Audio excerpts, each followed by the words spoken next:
और अब बात कुछ और खबरों की करते हैं। मध्य प्रदेश में मंत्रिमंडल विस्तार की सुगबुगाहट तेज हो गई है। आज से 2 दिनों के मध्य प्रदेश के दौरे पर सिंधिया रहने वाले हैं। सीहोर में संगठन के कार्यक्रम में सिंधिया शामिल होंगे। मुख्यमंत्री शिवराज के साथ ज्योतिरादित्य सिंधिया की मुलाकात होगी। 25 दिन में तीसरी बार ये मुलाकात होनी है। कैबिनेट के विस्तार को लेकर चर्चा हो सकती है। प्रदेश कार्यालय में संगठन के नेताओं से भी ज्योतिरादित्य सिंधिया मुलाकात करेंगे। राज्यसभा सांसद ज्योतिरादित्य सिंधिया 2 दिनों के दौरे पर मध्य प्रदेश आ जा रहे हैं। सिंधिया जहां राजधानी भोपाल में रहेंगे तो वहीं 27 दिसंबर को उनके ग्वालियर में कार्यक्रम तय है। ग्वालियर से ही सिंधिया दिल्ली रवाना हो जाएंगे। पार्टी सूत्रों के मुताबिक आज सीएम हाउस में सिंधिया शिवराज की मुलाकात हो सकती है। अगर मुलाकात होती तो 1 महीने के भीतर ये तीसरा मौका होगा जब सिंधिया शिवराज 1-to-1 चर्चा करेंगे। इससे पहले 30 नवंबर और 11 दिसंबर को भी दोनों नेता मुलाकात कर सकते हैं। इस दौरान वो कई मुद्दों पर चर्चा करेंगे। इसके साथ ही मंत्रिमंडल विस्तार को लेकर भी चर्चा हो सकती है।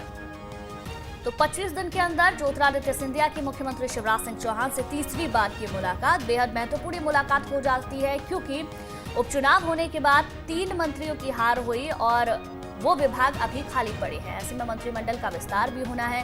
पहले भी इसको लेकर मुख्यमंत्री और सिंधिया से सवाल किया जा चुका है कि मंत्रिमंडल का विस्तार कब तक होगा। हालांकि सिंधिया इस बात को कह देते हैं कि वो मुख्यमंत्री का एकाधिकार है।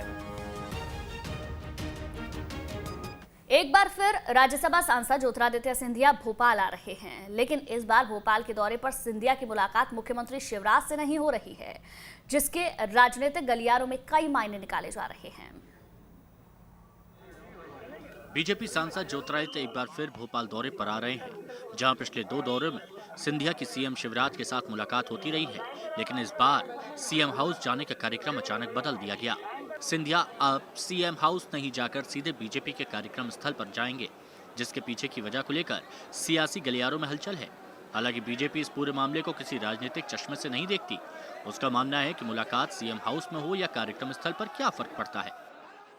देखिए, सिंधिया जी भारतीय जनता पार्टी के वरिष्ठ नेता हैं, राज्यसभा सांसद हैं।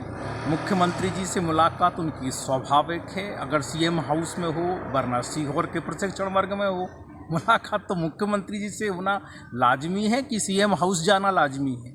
और मुझे लगता है कि अब कांग्रेस के नज़रिए से सिंधिया जी को देखना बंद कर देना चाहिए। अब वो भाजपा में है, भाजपा की रीति नीति लोक व्यवहार में रचे बसे हैं और उसी के तौर पर अब भारतीय जनता पार्टी के निर्णय, उनकी पद्धति प्रक्रिया को अपनाया हुआ है। मुझे लगता है कि ये सब शक सुबह बंद कर देना चाहिए। वहीं कांग्रेस इस पूरे घटनाक्रम पर सियासी चुटकी ले रही है। कांग्रेस की माने तो बीजेपी में अब महाराज की कोई हैसियत नहीं बची। साथ ही कांग्रेस का ये भी कहना है कि महाराज शिवराज पर अपना दबाव नहीं बना सकते। कि जो कांग्रेस में उनके दबाव रहता था वो बीजेपी में रहा नहीं है और निश्चित तौर पर उनकी बात को अनसुनी कर रही है संघ और भाजपा।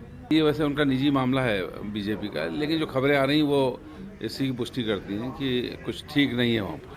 गौरतलब है कि जब से सिंधिया बीजेपी में आए हैं तब से अब तक सिंधिया और शिवराज की 2 दौर की मुलाकात हो चुकी है। एक बार सिंधिया ने 40 मिनट शिवराज का इंतजार किया तो अगली मुलाकात में सिंधिया पूरे लाल लश्कर के साथ सीएम हाउस पहुंचे थे। हालांकि दोनों की मुलाकातों में किसी तरह का कोई निचोड़ निकल कर नहीं आया, लिहाजा इस बार सीएम हाउस ना जाने को लेकर अटकलें बाजार में गर्म हैं। 2 दफा हमने देखा है कि ज्योतिरादित्य सिंधिया मुख्यमंत्री आवास पहुंचे और उन्होंने मुख्यमंत्री से चर्चा भी की, मगर इस दफा ज्योतिरादित्य सिंधिया के कार्यक्रम में कई परिवर्तन हुए हैं। दरअसल ज्योतिरादित्य सिंधिया 26 दिसंबर को भोपाल पहुंचेंगे, मगर मुख्यमंत्री आवास नहीं पहुंचेंगे। कांग्रेस का ये कहना है कि ज्योतिरादित्य सिंधिया की प्रेशर पॉलिटिक्स कांग्रेस में ही दिखाई देती थी, मगर बीजेपी ने इसे पूरी तरह से खारिज कर दिया है। हालांकि कई तरह के सवाल भी खड़े हो रहे हैं, क्योंकि अभी तक न तो ज्योतिरादित्य सिंधिया के समर्थकों को मंत्री बनाया गया है, न ही अन्य को निगम मंडल में जगह दी गई है। वीडियो जर्नलिस्ट अनवर के साथ शुभम गुप्ता, न्यूज़ 8 भोपाल।